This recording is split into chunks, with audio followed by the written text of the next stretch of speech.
I'm Ashlyn. And I'm Zach. And we're traveling A to Z. This week we're in Roswell, New Mexico. We're currently in Roswell, New Mexico, which is the alien center of, I don't know, the world or the United States. In downtown Alien Strip to go explore all the aliens.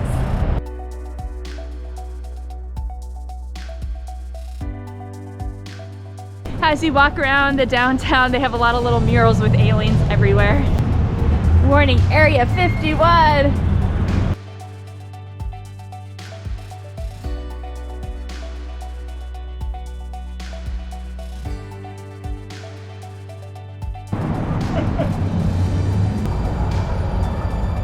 They even have aliens on their light poles.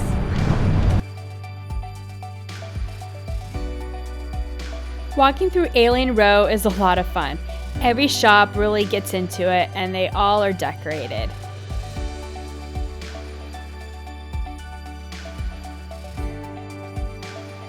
Our first stop is to get breakfast and drinks at Stellar Coffee.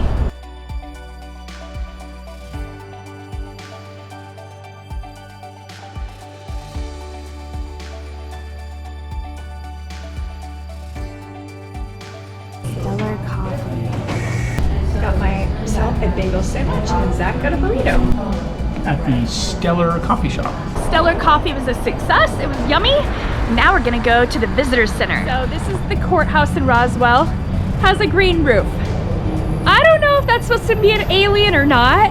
I just think it's kind of funny. I like the Roswell sign. Look, has aliens in it. Zach is so excited about the aliens. It's pretty funny. Visitor center.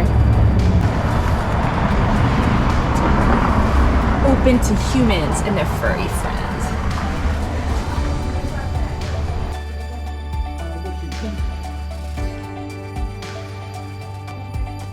You get your picture taken with the aliens and they give them to you free. It's really fun.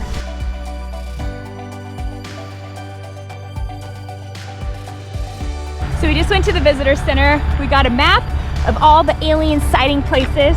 The top ones they recommend are the International UFO Museum, the Roswell UFO Skywalk Adventure, the Spaceport Roswell, and the UFO McDonald's.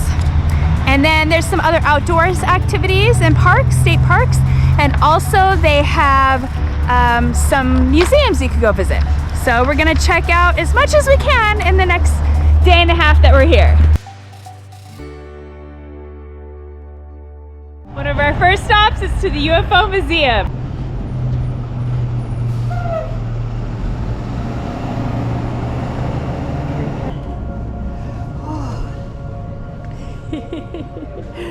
I feel like I'm in a spaceship.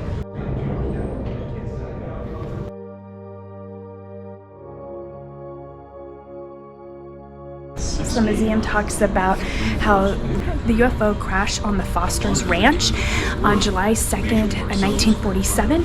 And here's all the accounts of the crash and the people who found the crash. And it's kind of interesting. A lot of them were military and they were sworn to secrecy or they could be killed or their families, so they didn't say anything. And then in the 90s, they were allowed to say stuff. And they even tried hypnosis to bring up some of the memories of some of the children that saw some of the pieces of the UFO.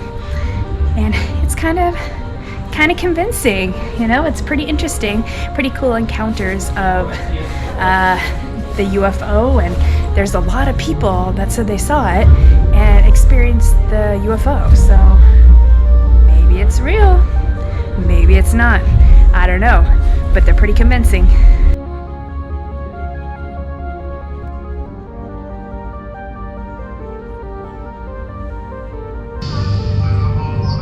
In the middle of the museum, they have this fun alien exhibit that goes off every few minutes.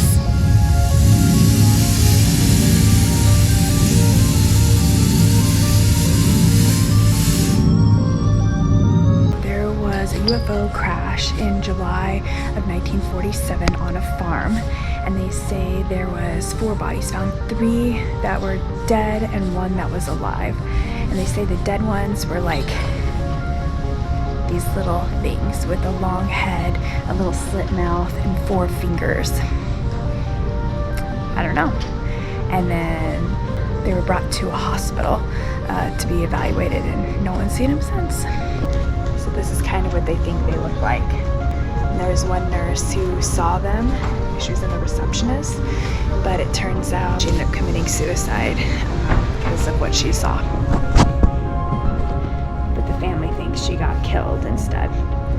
Who knows what really happened. They say that there's metal all over the test site that was pretty evenly distributed, and if you picked it up and tried to crumple it, it would uncrumple. And so it wouldn't stay, it would keep its figure, which is kind of interesting. As you continue through the museum, they talk about different encounters that people have had. A close encounter of the first kind is UFO sightings reported of an object and very brilliant lights that are seen within 500 feet or less from the witness. A close encounter of the second kind is the encounters detailed in interactions between the UFO and the environment. Close encounters of the third kind is when occupants of a UFO have been seen and are human-like in appearance. There is usually no contact or communication with the witness. Close encounters of the fourth kind is when a UFO is sighted together with occupants and a witness is abducted. It's fun to see all the different alien movies, and they have most of the posters from these older movies that were made.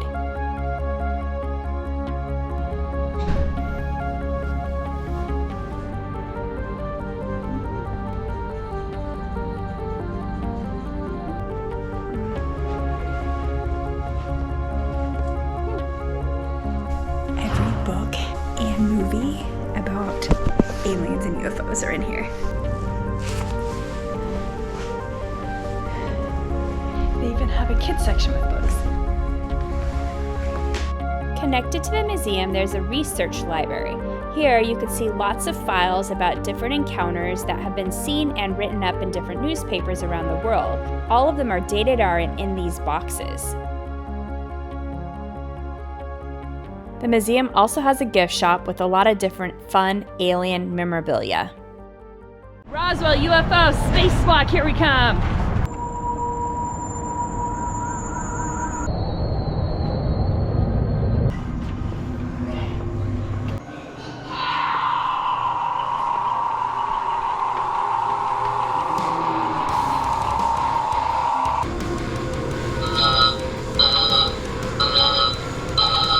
Stand complete.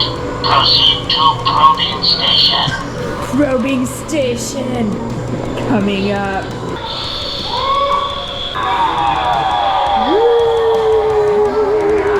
Beware.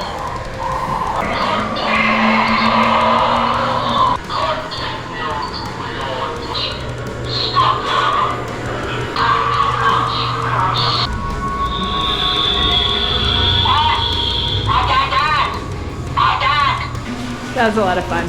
It's $5 and they give you this really cool little glow-in-the-dark bracelet that you could take as a souvenir. It's fun. It takes like 5 minutes. But it's a good time. UFO McDonald's. So we're at McDonald's in Roswell. It's the only UFO-shaped McDonald's in the world. We're gonna go check it out. Oh, fun.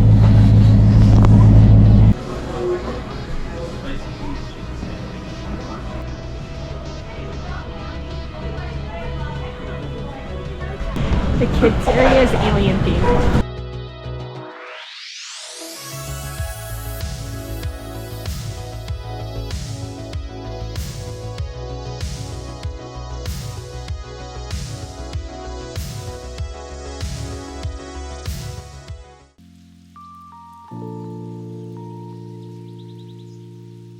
We're heading to Bitter Lake National Wildlife Refuge, which is around, I would say, 15 minutes to 20-minute drive outside of the downtown of Roswell. And it's supposed to have some of the most diverse populations of dragonflies and migrating birds. So we're gonna see if we can see any. Probably not gonna see any dragonflies given the fact it is winter and 33 degrees. Hopefully we'll see some migrating birds. Apparently the cranes migrate through here through the end of February, so hopefully we'll see some.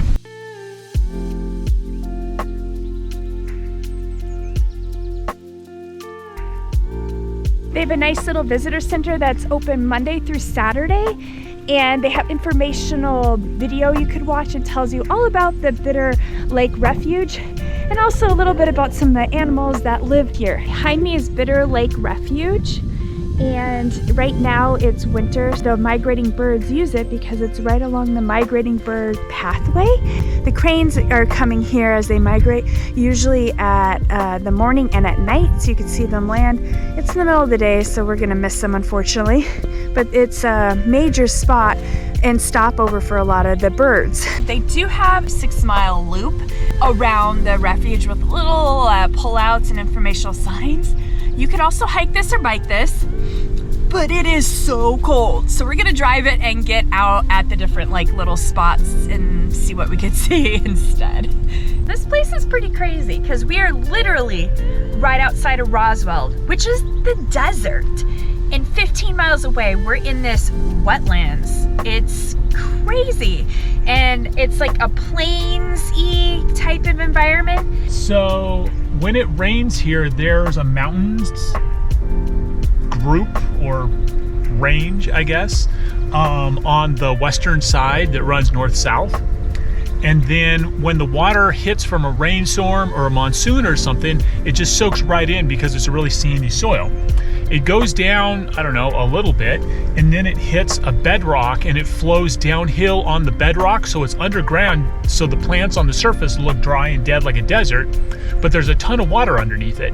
And then when it gets to this lower elevation, the bedrock comes to the surface, and eventually the water comes up in springs and upwellings and stuff, and that's what you're seeing here is all this water from the underground aquifer from where it rained to higher elevations and traveled underground, and now it's here, and it's a wetland. It's marshy wetland awesomeness right in the middle of the desert. It's really cool. It's kind of crazy though, while you're driving, it just looks like flat desert still, and then you pop up with these areas of water. Well, it looks like a floodplain, actually. Yeah, it kind of does look like a it's got floodplain. these tufts of like marsh grass. Yeah, and you can see where there was water at one point here, it's more mud. Yeah, it's still...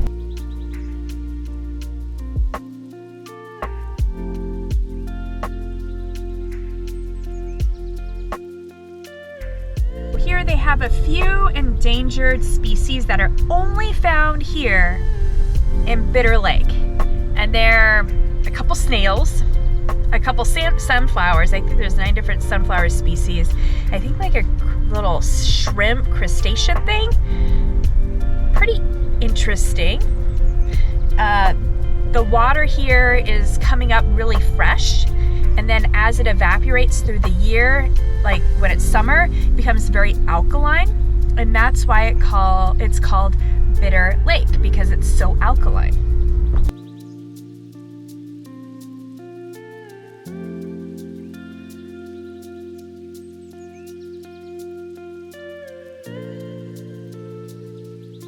So they have a lot of different spillways throughout this area, and the rangers will dump different amounts of water in depending on the time of year to help with the population of the animals.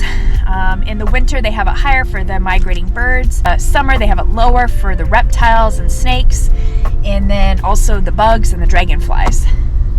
Kind of interesting, and so they really control how much water is going in and out of this area.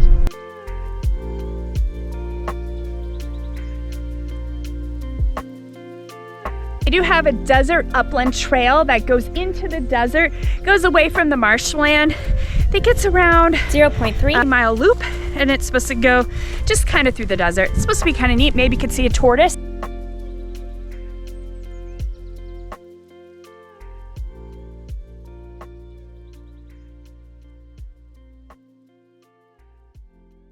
We are now heading to Bottomless Lake State Park. We just left Bitter Lake National Wildlife Preserve. It's about a 25-minute drive from there. It is 14 miles from Roswell though, so park is used for recreation. You could take out kayaks, canoes, you could go fishing. There's a lot of diving in here. They're supposed to have dives up to 90 feet, so that'd be pretty neat. It is also the first state park in New Mexico, and it was established in 1933.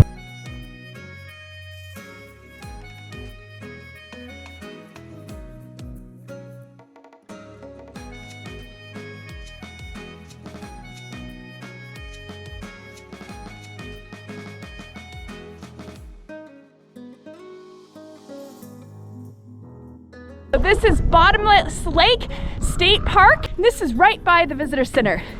They have a cool red rock and kind of a green algae type looking lake.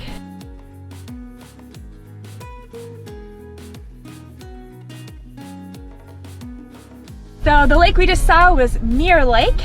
We're gonna keep driving on the little road to the next lake, which is Inkwell Lake.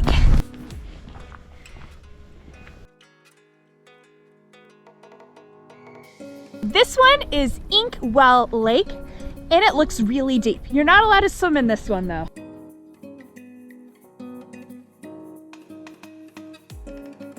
This one is Figure 8 Lake. It doesn't say you can't swim or dive, so I'm guessing you can? I don't know. You could camp here, and it actually looks pretty nice. They have water hookup, it looks like, and I don't know about electrical, and they also have some outhouses. Pretty much all over. It's pretty cool. So at the end of the road is Leah Lake. It's a huge lake. It's pretty developed. I'm not exactly sure what that tower thing is. If you know, let us know. We're not sure. And then here's like a big kind of sitting area, it looks like. And then on the other side, over here, there's a huge camping area where you could camp. In the summer, this would be a blast. Bring your camper or go tent camping right next to the lake. They have all the picnic tables. They have a little shower and bathroom over here. Bring your canoe or kayak and go around the lake. It's a big lake, and go swimming. I hope you enjoyed exploring Roswell and the surrounding areas with us. Join us for our next video as we head to White Sands National Park. Please subscribe below to follow more of our adventures.